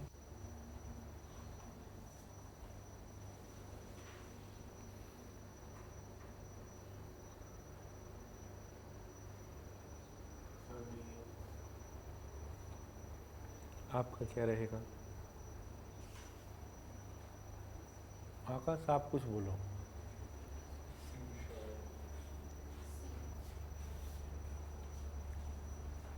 आपने बी बोला था ना, चलिए एक एक करके देखते हैं। How does the article describe the impact of Russia's invasion of Ukraine in 2022 in historical context, ठीक है। It was a peace keeping mission misunderstood by the west, तो ये तो बिल्कुल नहीं है, ठीक है ना, पीस कीपिंग की तो बात ही नहीं कर रहा है, ठीक है। ट्रम्प, आज के टाइम पे ट्रम्प ने इतना प्रेशर डाला लड़ाई बंद कर दो, लेकिन फिर भी नहीं बंद हो रहा है। यहाँ तक कि यूक्रेन को पैसे भी वेस्ट कंट्री का मतलब, जैसे आप समझ रहे हैं ना कि ये यूरोप है, तो यूरोप में जो ईस्टर्न पार्ट है और वेस्ट पार्ट है, तो ये जो वेस्ट वाला पार्ट है ना, इधर ही अपना जो यूके जिसको बोलते हैं, यूनाइटेड किंगडम, ठीक है, फ्रांस हो गया, ठीक है, इनफैक्ट जर्मनी हो गया, ये सब इधर ही है ज़्यादातर, समझ रहे हैं ना। और ये ज़्यादा डेवलप्ड है, और ईस्ट वाला पार्ट उतना डेवलप नहीं है। और यहाँ पर जो हमारे पास है रसिया है, यहाँ पर हमारे पास जो है वो रसिया है, यहाँ पर हमारे पास रसिया है, ठीक है। तो रसिया ने इधर इन्वेजन कर रखा है यूक्रेन में, ठीक है ना। तो it was piece keeping mission तो है ही नहीं है, ये आप सभी लोग समझ रहे हैं, ठीक है। फिर एक हमें यहाँ पर दे रखा है इन्होंने, it was an economic move to gain control of Ukraine resource, तो ऐसा भी नहीं है, समझ रहे हैं ना, इकोनॉमिक मूव नहीं है, ठीक है ना। यहाँ पर और भी ऑप्शंस है, इससे बेटर ऑप्शंस है। It was justified by contemporary political concerns, और सी ऑप्शन जो है वो लिखा है, it stemmed from revisionist narrative about historical unity. ये वाला ज़्यादा सही है Vrishank, if you compare with this B option, ठीक है, क्योंकि बी वाला जो ऑप्शन हमें दे रखा है, it was justified by contemporary political concern, से ज़्यादा बेटर है कि it stem from revisionist narrative about historical unity, क्योंकि हिस्टोरिकली जो 1991 तक रसिया का ही पार्ट था यूक्रेन, समझ रहे ना। इनफैक्ट मैं आपको बताऊं कि यूक्रेन इस समय पछता रहा है। किस बात से पछता रहा है? जो न्यूक्लियर बम्स थे ना यूएसएसआर के, यानी कि जो पहले यूएसएसआर था उसमें ये यूक्रेन भी था, तो न्यूक्लियर बम्स पहले यूक्रेन में ही रखे हुए थे। तो जब अलग हुआ तो यूक्रेन ने न्यूक्लियर बम वापस रसिया को दे दिया, और आज के टाइम पे सबसे ज़्यादा न्यूक्लियर बम किसके पास है? रसिया के पास, समझ रहे हैं ना। अब उसमें से अगर कुछ रख लिया होता वो, तो न्यूक्लियर बम होता तो लड़ाई ही नहीं होती, जैसे भारत पाकिस्तान। न्यूक्लियर बम है तो लड़ाइयाँ कम होती हैं, न्यूक्लियर बम नहीं होता तो अब तक शायद भारत ने पाकिस्तान खत्म ही कर दिया होता। समझ रहे हैं कि नहीं?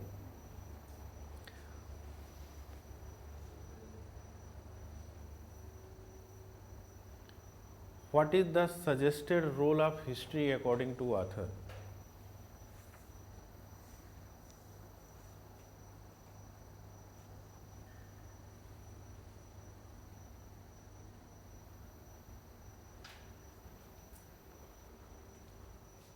एक एक ऑप्शन पहले पढ़िए, ठीक है ना, फिर उसके बाद बनाइए। ये नहीं कि मेरा मूड ये है तो आई हैव टू।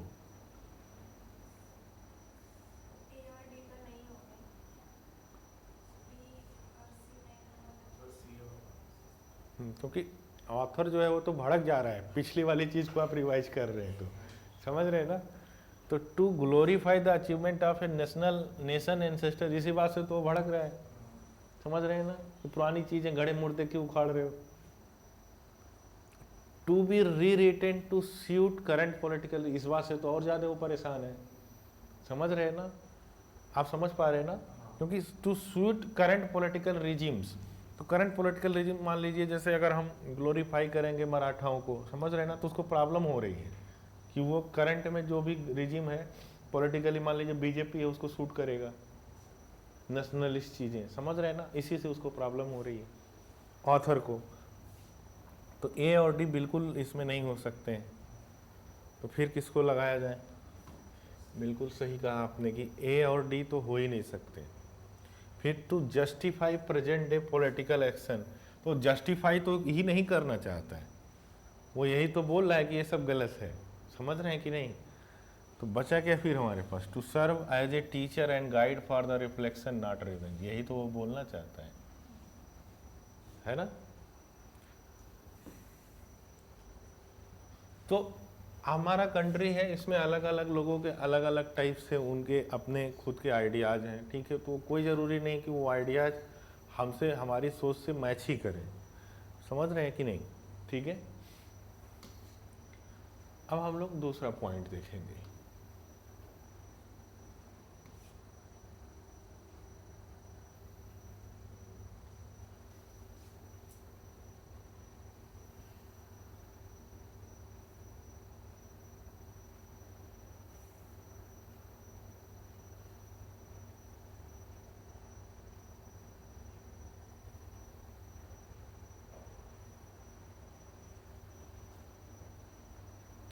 कभी कभी ये छोटे छोटे पॉइंट्स हमें प्रॉब्लम करते हैं, तो इनको एक बार ज़रा देखते हैं।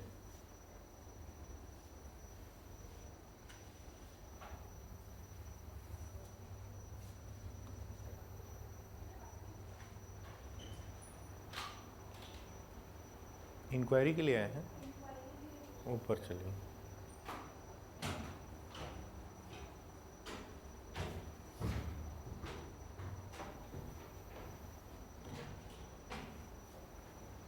इसको देखिए, मैं आ रहा हूँ 2 मिनट में, ठीक है ना।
यहाँ पे कई सारे बॉडीज आपको दिखाई पड़ रहे हैं। इनमें जब आप पढ़ते हैं ना तो हमें कन्फ्यूजन हो जाता है कौन सी बॉडी है ये, समझ रहे हैं ना, क्या मतलब क्या है इसका, समझ रहे हैं कि नहीं।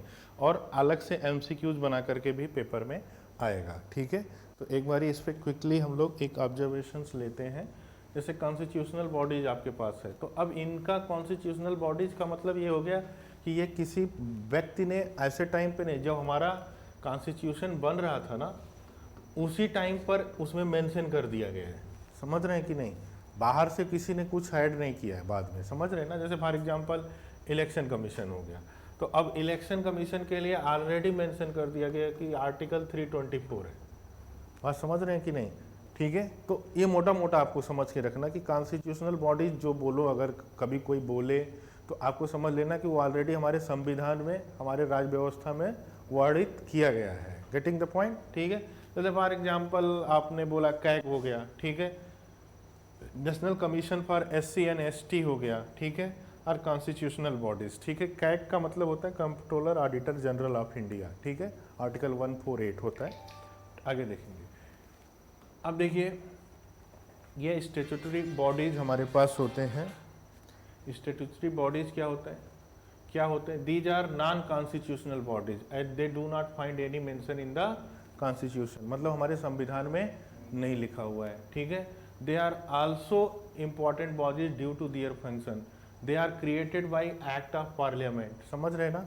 मतलब आप समझे कॉन्स्टिट्यूशनल बॉडी का मतलब जो हमारे कॉन्स्टिट्यूशन में मेंशन किया गया है, समझ रहे हैं कि नहीं। लेकिन जो स्टेचुटरी बॉडीज हो गई ये एक्ट ऑफ पार्लियामेंट के थ्रू, मतलब ये हमारे संविधान में लिखा हुआ नहीं है, समझे कि नहीं समझे, ठीक है। These are also term non constitutional bodies that makes rules and regulations and take decision on behalf of government, ठीक है। इनको ऐसा क्यों बोलते हैं, because since laws are made by the parliament और द लेजिस्लेचर, समझ रहे ना। Since these bodies derive their power from statutes or laws made by the parliament, they are known as statutory bodies. some examples are जैसे national commission for women, हम आपने देखा होगा national commission for women जो NCW है, basically आपने देखा होगा कि जो नेशनल, जैसे कहीं पर अगर रेप हो जाता है, ठीक है, तो आपने देखा होगा कि नेशनल कमीशन ऑफ वुमेन के लोग पहुंचते हैं, ठीक है। जैसे अर्लियर आपने देखा होगा एक फेमस लेडी थी स्वाति मालीवाल, उनका नाम सुना है आप लोगों ने, ठीक है, आपने सुना है, आपने सुना है।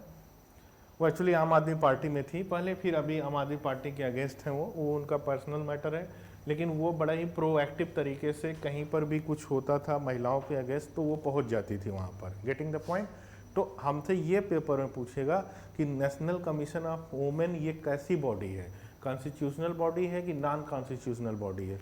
तो चूंकि ये हमारे संविधान में लिखा नहीं है इसलिए क्या हो गया, नॉन कॉन्स्टिट्यूशनल बॉडी हो गया। गेटिंग द पॉइंट, ठीक है। तो इस टाइप से हो गया। For example national commission of women, national human rights commission, ठीक है। आपने देखा होगा अगर आपके आसपास कोई आपके घर में या अगल बगल पुलिस में होगा और बड़े लेवल का ऑफिसर है तो वो इन लोगों से परेशान रहता है, बात समझ रहे हैं कि नहीं, कि कहीं पे कोई इनकाउंटर किया तो नेशनल ये ह्यूमन राइट्स कमीशन वाले आ जाते हैं, समझ रहे हैं ना। अब ह्यूमन राइट्स क्या है वो आप समझ रहे हो, एटलीस्ट मोटा मोटा तो आइडिया है कि ह्यूमन राइट्स वाले हैं, समझ रहे हैं ना। नेशनल ग्रीन ट्रिब्यूनल NGT, अब NGT के साथ क्या है कि, एक सेकंड इसको बंद कर दूं, NGT के साथ क्या प्रॉब्लम है कि जैसे मान लीजिए आपको फैक्ट्री लगानी है कहीं, समझ रहे हैं ना, आप फैक्ट्री लगानी है आपको तो आपको परमिशन लेना होता है, तो अलग अलग लोगों से आपको परमिशंस लेना होता है, ठीक है, अलग अलग लोगों से आपको परमिशंस लेना होता है, तो उसी को बोलते हैं क्या है, NGT। तो आप बस ये ध्यान रखना कि जैसे आपसे पूछेगा NCW क्या है, ठीक है, तो ये आपको पता चल गया स्टैट्यूटरी बॉडीज है, ये क्या है, मतलब नॉन कॉन्स्टिट्यूशनल है, जो संविधान में नहीं लिखा है, इसी पर टिक करना रहेगा, समझ रहे हैं कि नहीं। ये NCW हो गया, NGT हो गया, नेशनल ह्यूमन राइट्स कमीशन, ठीक है, ये सब पार्लियामेंट में खुद से बिल ला करके पास करा करके बनाया गया है, समझ रहे हैं कि नहीं।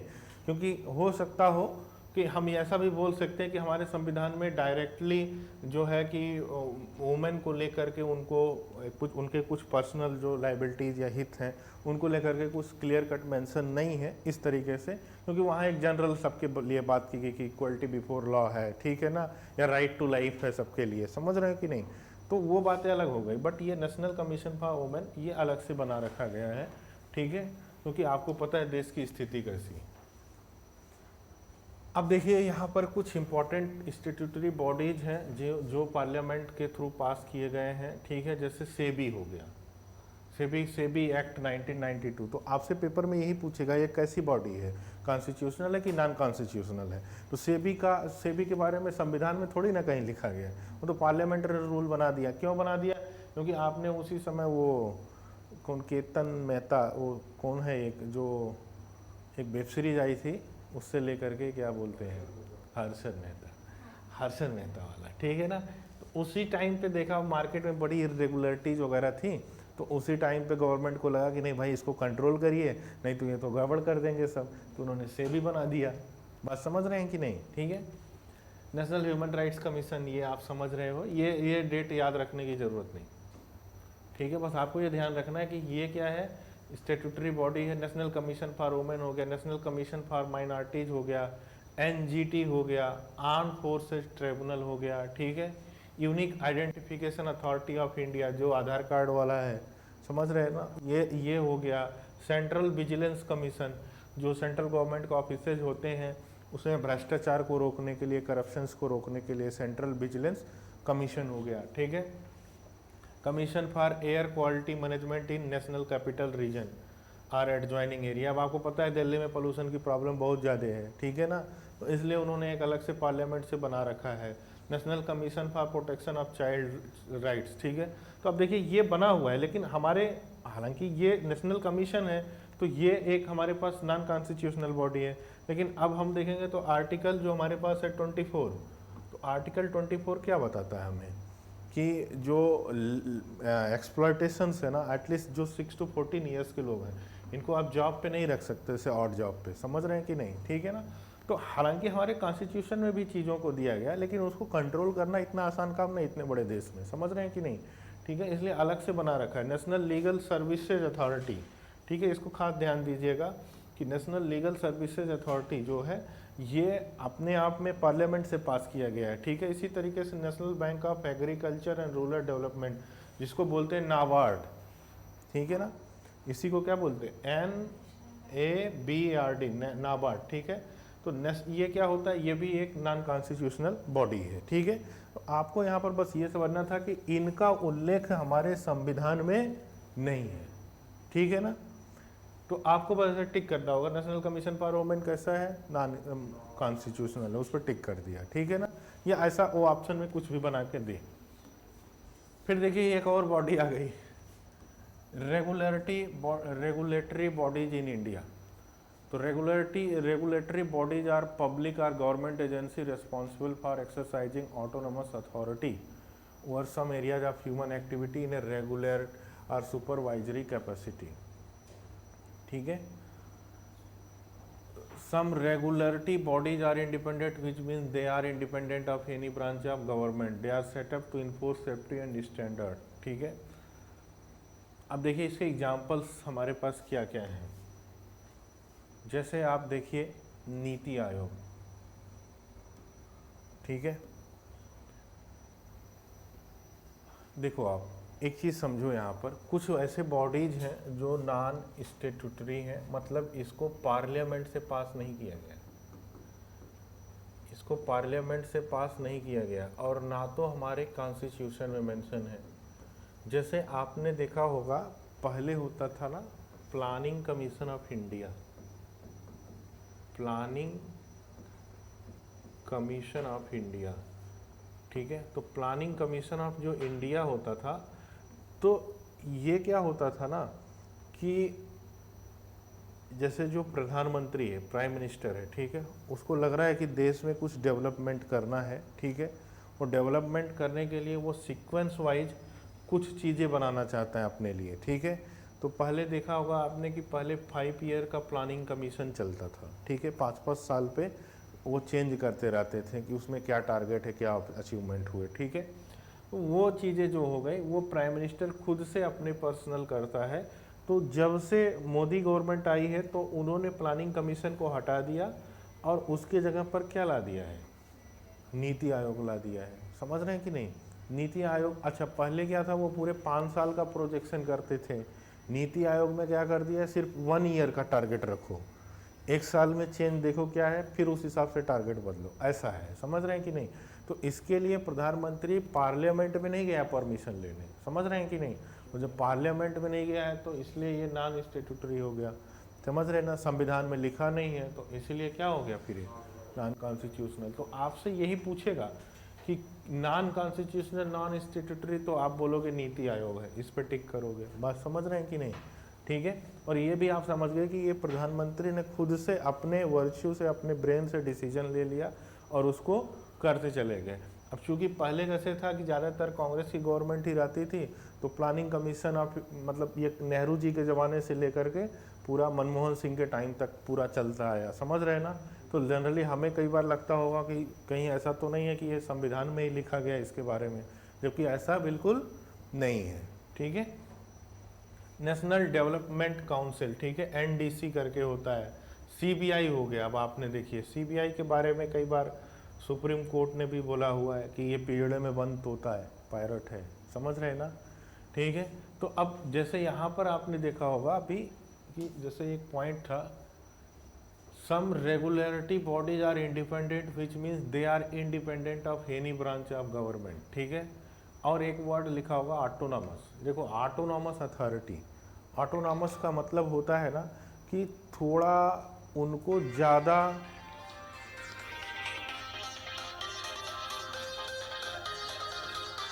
ये लोग कॉल कर सकते हैं।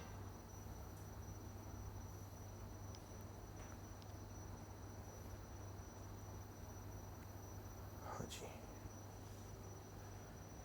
देखिए ऑटोनॉमस अथॉरिटी, ऑटोनॉमस अथॉरिटी जैसे सीबीआई हो गई। अब सीबीआई को थोड़ा फ्री हैंड दिया गया है, समझ रहे हैं कि नहीं? हालांकि वो फ्री हैंड आपको भी पता है कंट्रोल्ड वे में है, ठीक है ना? लेकिन आपने बहुत सारे ऑटोनॉमस इंस्टीट्यूट्स देखे होंगे या कॉलेजेस भी होते हैं, समझ रहे हैं कि नहीं? ठीक है। तो उनको कैसे है कि उनको थोड़ी स्वतंत्रता मिली। जैसे जैसे फॉर एग्जांपल आपने देखा होगा अभी रिसेंटली न्यूज़ में, कल के न्यूज़ में था कि हार्वर्ड जो बिजनेस स्कूल है, ठीक है, इसको करीब करीब 15,000 करोड़ डॉलर ऐसा कुछ था जो डोनाल्ड ट्रंप ने इसको देने से रोक दिया है, समझ रहे हैं ना? तो ये लोग, ये इंस्टीट्यूट के अथॉरिटीज बोल रहे हैं कि डोनाल्ड ट्रंप मतलब you can't control from white house, समझ रहे हैं ना? आप हमें व्हाइट हाउस से कंट्रोल नहीं कर सकते हैं, समझ रहे हैं ना? हम लोग एक ऑटोनॉमस इंस्टीट्यूट है, समझ रहे हैं कि नहीं? ठीक है ना? ऑटोनॉमस का मतलब थोड़ा ज़्यादा स्वतंत्रता, थोड़ी फ्रीडम उनकी एक्स्ट्रा है, समझ रहे हैं कि नहीं? इस टाइप से चीज़ें हो गई। तो इसलिए यहाँ पर हमारे पास दिखाई पड़ रहा है कि सीबीआई जो वर्ड हमारे पास आया हुआ है, सीबीआई जो है ये भी एक एग्जीक्यूटिव बॉडी है। एग्जीक्यूटिव बॉडी का मतलब हो गया कि इनको किसी काम को के लिए, जैसे करप्शंस रोकना है, समटाइम्स आपने देखा होगा बहुत सारी जगह ऐसे होते हैं, जैसे फॉर एग्जांपल अभी देखा होगा आपने एक और चीज़, अभी ईडी ज़्यादा वर्क करती है। आप ईडी का नाम सुनते हैं, वही चीज़ जब आप बहुत छोटे रहे होंगे, आपको समझ ही नहीं रहे होंगे, उस समय सीबीआई का नाम ज़्यादा चलता था। वो ऐसा क्यों हो गया? क्योंकि जो सीबीआई है ना, जैसे सीबीआई, अब मान लीजिए जैसे सीबीआई चली गई वेस्ट बंगाल में, अब वेस्ट बंगाल में गई और बंगाल के किसी मिनिस्टर को पकड़ लिया, बोला आपने मनरेगा में करप्शन किया हुआ है। मनरेगा समझते हैं ना? नेशनल रोजगार गारंटी योजना है जो गांव में वगैरह रहता है, जैसे समझ रहे ना? ठीक है, इन विलेजेस वगैरह में। अब क्या हुआ कि वेस्ट बंगाल गवर्नमेंट ने अपने लेजिस्लेटिव असेंबली में एक बिल लाया, उन्होंने बोला हमारे यहाँ सीबीआई की एंट्री बैन है, समझ रहे हैं कि नहीं? हम सीबीआई को नहीं मानते, समझ रहे हैं ना? क्योंकि ये this is only a political tool जिससे सेंट्रल गवर्नमेंट हमें परेशान करना चाहती है, ठीक है ना? अब चूंकि ऐसा हो गया तो अब गवर्नमेंट ने बोल दिया कि सीबीआई को तुम बैक सीट पे जाओ, हम किसको भेज रहे हैं? अब ईडी को भेज रहे हैं। बात समझ रहे हैं कि नहीं? इसलिए बार बार आपको हर जगह अब कौन दिखता है? ईडी दिखता है। अच्छा, वर्स्ट सिनारियो क्या है कि ईडी किसी चीज़ की अगर जांच कर रही है ना, उसका फाइनल रिजल्ट नहीं आता है, गेटिंग द पॉइंट? और जब फाइनल रिजल्ट नहीं आता तो आप एज ए स्टूडेंट ये क्वेश्चन, सर फिर इसकी ज़रूरत किस लिए है? समझ रहे ना, तो वो एज ए पॉलिटिकल टूल है, वो सभी लोग अपने हिसाब से उसका यूज करते हैं। जैसे अभी कल ही गवर्नमेंट ने, ईडी ने शायद इशू किया, जो अपोजिशन लीडर है राहुल गांधी हैं, ठीक है, राहुल गांधी की जो सिस्टर वो प्रियंका गांधी हैं, प्रियंका गांधी के जो हस्बैंड है वो रॉबर्ट वाड्रा हैं, उनको ईडी का संबंध गया हुआ है, कुछ लैंड स्कैम वगैरह कर रखा उन्होंने राजस्थान में, ठीक है ना। और उसमें नोटिस जो गया है वो सोनिया गांधी को भी गया है, राहुल गांधी को भी गया हुआ है। बात समझ रहे हैं कि नहीं? तो एक तरीके से उन्होंने आज पूरे इंडिया में उनका प्रोटेस्ट है अगेंस्ट ईडी का जो सम्मन आया हुआ है, समझ रहे हैं कि नहीं? तो उसको लोग पॉलिटिकल यूज की तरह दोनों पार्टियां यूज करती हैं, जो सेंट्रल रूलिंग है, जो नॉन रूलिंग है, दोनों भी, ठीक है। तो एग्जीक्यूटिव बॉडी का मतलब तो आप समझते ही हो, जिसको एग्जीक्यूट करना है काम को, ऐसे समझ लीजिए, मेमोराइज करने की जरूरत नहीं, समझ रहे ना, जो फाइनली एग्जीक्यूट करेगा, ठीक है। फिर आता है हमारे पास जुडिशियल बॉडीज होते हैं। Judicial bodies are courts in India, their chief objective is to provide justice by following laws of land, जो उस जगह के कानून होगा उसके हिसाब से जस्टिस प्रोवाइड करवाना, ठीक है। Supreme court of India, high court of India, मोटा मोटा आपको आइडिया है सुप्रीम कोर्ट ऑफ इंडिया के बारे में भी, हाई कोर्ट ऑफ इंडिया के बारे में भी। अब देखिए कुछ हमारे पास रेगुलेटरी बॉडीज होते हैं। रेगुलेटरी बॉडीज का मतलब हो गया, जैसे जैसे जैसे मान लीजिए हमारे इंडिया में क्रिकेट चल रहा है, तो क्रिकेट के क्या रूल्स रेगुलेशंस होंगे, इसको तय गवर्नमेंट नहीं करेगी, समझ रहे ना। उसने कुछ रेगुलेटरी बॉडीज बना दिए, क्रिकेट में स्कैम होने लगे, लोग मैच फिक्सिंग करने लगे, समझ रहे ना। तो गवर्नमेंट को महसूस हुआ कि there should be a kind of rules and regulation, समझ रहे ना। तो उन्होंने बना दिया कि चलो बीसीसीआई है, ऐसे हर गेम का है। अब जो कि क्रिकेट ज़्यादा फेमस, इसलिए आप बीसीसीआई का नाम जानते हैं, समझ रहे हैं कि नहीं, ठीक है। ब्यूरो ऑफ इंडियन स्टैंडर्ड्स, ये भी एक रेगुलेट करता है, समझ रहे हैं कि नहीं। जैसे आप ज्वेलरी खरीदने जाते हैं, उस पर लिखा रहेगा BIS हॉल मार्क होना जरूरी है, समझ रहे हैं ना, उस पर BIS का हॉल मार्क लगा होता है, ठीक है। तो वो क्या, वो रेगुलेटरी बॉडीज है जो रेगुलेट कर रही है। रेगुलेट करने का मतलब कि कुछ गलत ना होने पाए मार्केट में, समझ रहे हैं कि नहीं। तो वो क्वालिटी कैसी है, कितने कैरेट का है, फेक तो नहीं दे रहा है आपको, समझ रहे हैं कि नहीं। तो ऐसे हो गया, तो that is standards and certificates provide करते हैं, तो दैट इज BIS, ठीक है। इसी तरीके से आप फूड सेफ्टी पे आप देखते होंगे कि जनरली न्यूज़ में हमें दिखता है food safety and standard authority of India, ठीक है। यहाँ भी जो लॉ ग्रेजुएट्स होते हैं उनकी बहुत डिमांड होती है, समझ रहे हैं, इन सभी जगहों पे लॉ मतलब डिमांड होती है। फिर central board of film certification, जो आपको पता है कि ऑलरेडी की पिक्चर कोई भी रिलीज होता है तो पहले ये जो है ये लोग देखते हैं, ठीक है ना, फिल्म सर्टिफिकेशन, फिर पास होता है पिक्चर, नहीं तो वो बोल देते हैं कट कर दो। जैसे वो कंगना रनौत की मूवी आई, कौन सी मूवी थी, इंदिरा गांधी पे बेस्ड थी, ठीक है ना, इसलिए वो जीके में बन सकता है। तो वो आई हमारे पास, ठीक है, अब उसमें कट कर दिया गया बहुत सारी चीज़ें, समझ रहे हैं कि नहीं। Telecom regulatory authority of India, जो टेलीकॉम्स एंड टैरिफ्स को यूज़ करते हैं। जैसे आपने देखा होगा बहुत सारे एयरटेल या जियो के रिचार्ज होते हैं तो 22 दिन का ही करते हैं, या आपने कभी देखा है कि 30 दिनों का होता है, आपने देखा होगा 28 दिन का है, 56 का होगा, 84 का होगा, लेकिन कभी 90 का नहीं दिखेगा कि 30 करके एक महीने का कर दो, समझ रहे हैं कि नहीं। इसको लेकर के भी लोग ट्विटर पे कैंपेन करते हैं कि तुम 2 दिन 3 दिन या 4 दिन का ये कहाँ गायब हो गया, समझ रहे हैं कि नहीं। तो इसको लेकर के लोग किसको ट्वीट कर रहे हैं, किसके ऊपर प्रेशर बना रहे हैं, telecom regulatory authority of India पे बोल रहे हैं कि तुम ऐसा करो। या उन लोगों ने ऐसा रिचार्ज रखा कि आपको 200 300 400 खर्च करने ही है ताकि आपका सिम चलता रहे। तो इन लोगों ने ये भी बोला कि भाई आप ऐसा कम से कम छोटा पैकेज 10 20 50 रुपए का रखो, कम से कम जो आदमी न चलाना चाहे, उतना यूज न करना चाहे, उसका सिम तो एक्टिव रहे, ठीक है। तो मतलब रेगुलरिटी का मतलब हो गया कि कंट्रोल करना, कि मार्केट में कुछ गलत ना हो, समझ रहे हैं ना, मोटा मोटा, क्योंकि आपको ऐसा याद नहीं रहेगा क्या है क्या नहीं है, समझ रहे हैं कि नहीं। नेशनल हाउसिंग बैंक हो गया, फिर ऐसे ही पेंशन फंड रेगुलेटरी हो गया हमारे पास, जो पेंशन से रिलेटेड प्रॉब्लम्स को देखती है, ठीक है। इंश्योरेंस का तो इसका तो बहुत ज़्यादा इशू है, अगर आप देखेंगे, ये RBI तो आपको पता है बैंक को रेगुलेट करती है, ठीक है। इंश्योरेंस को लेकर के आप देखो कि जो प्राइवेट सेक्टर के एम्प्लॉइज हैं, ठीक है, उन्होंने अगर कोई हेल्थ इंश्योरेंस ले रखा है अब उनको पता लगा कि हॉस्पिटल से बिल आया 1.5 लाख का, इंश्योरेंस वाला बोल रहा है आपको हम 25,000 देंगे। आप बताइए जो है, समझ रहे हैं कि नहीं। तो यहाँ पर तो आप देखोगे कंज्यूमर कोर्ट में डेली जो है कम से कम 50,000 केसेस जा रही हैं।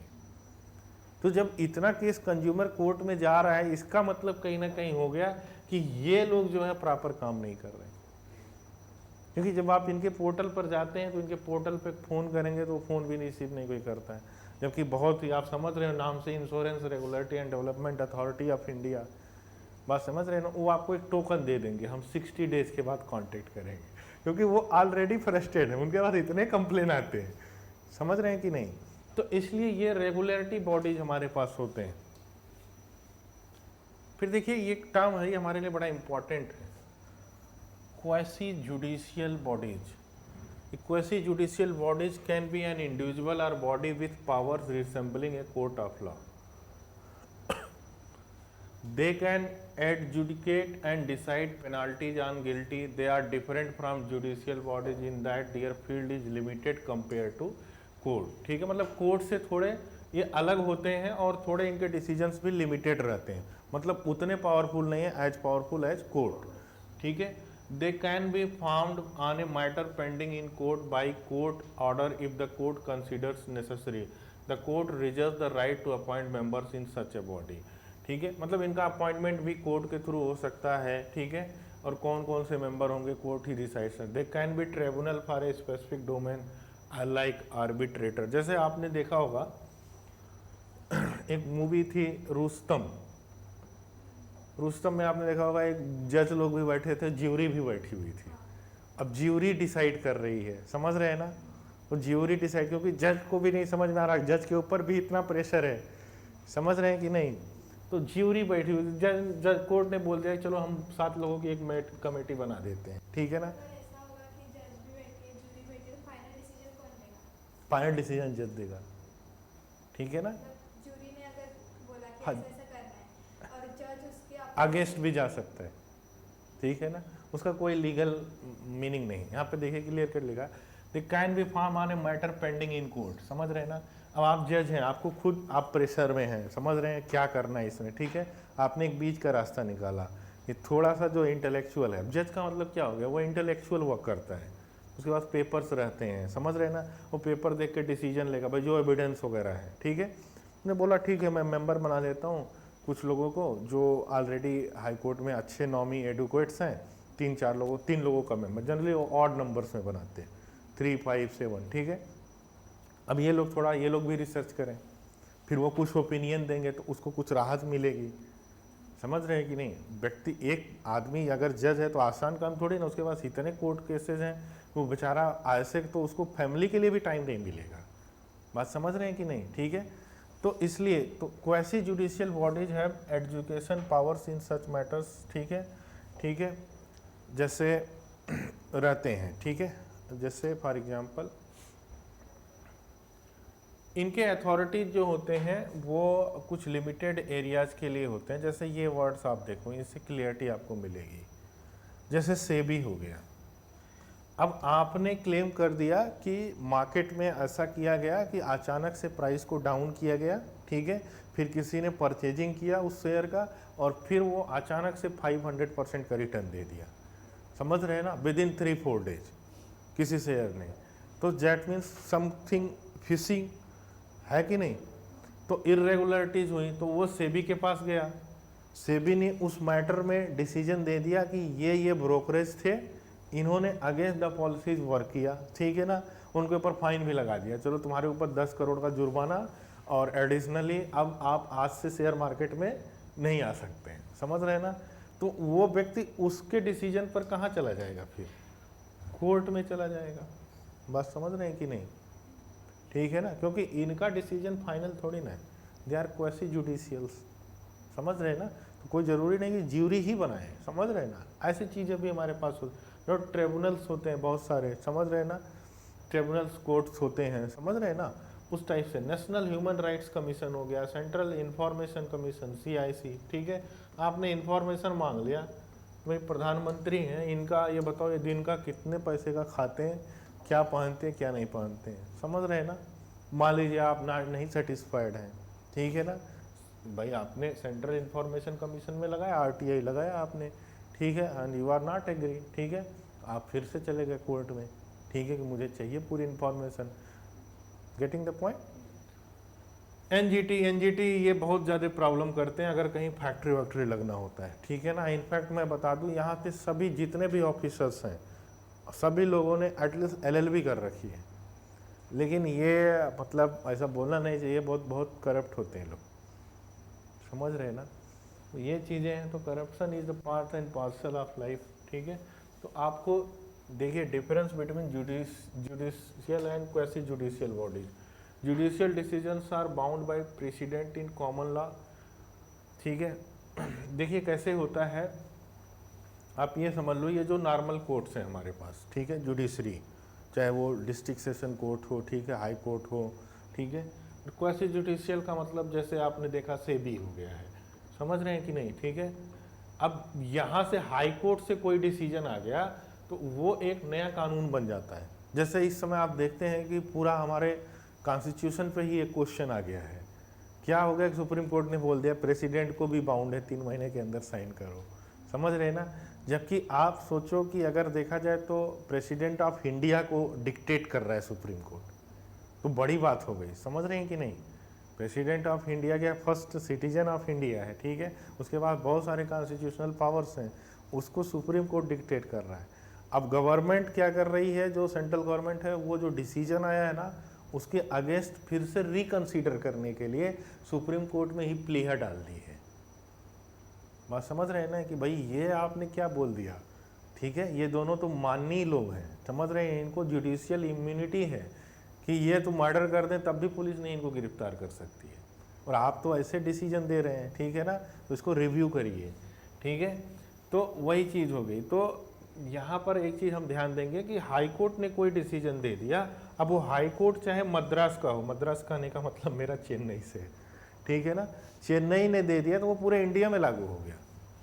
ऐसा नहीं है कि वो सिर्फ चेन्नई, इसके जो आ रहा जुरिस्डिक्शन में वहीं पर लागू होगा, पूरे इंडिया में लागू हो गया, ठीक है। सुप्रीम कोर्ट ने कोई डिसीजन दिया पूरे इंडिया में लागू हो गया, ठीक है। लेकिन सेबी ने कोई डिसीजन दे दिया तो वो पूरे इंडिया में नहीं लागू होता है, उस किसी पर्टिकुलर व्यक्ति के ऊपर लागू होता है, ठीक है ना। ठीक है, आज इतना रखते हैं, फिर पढ़ेंगे।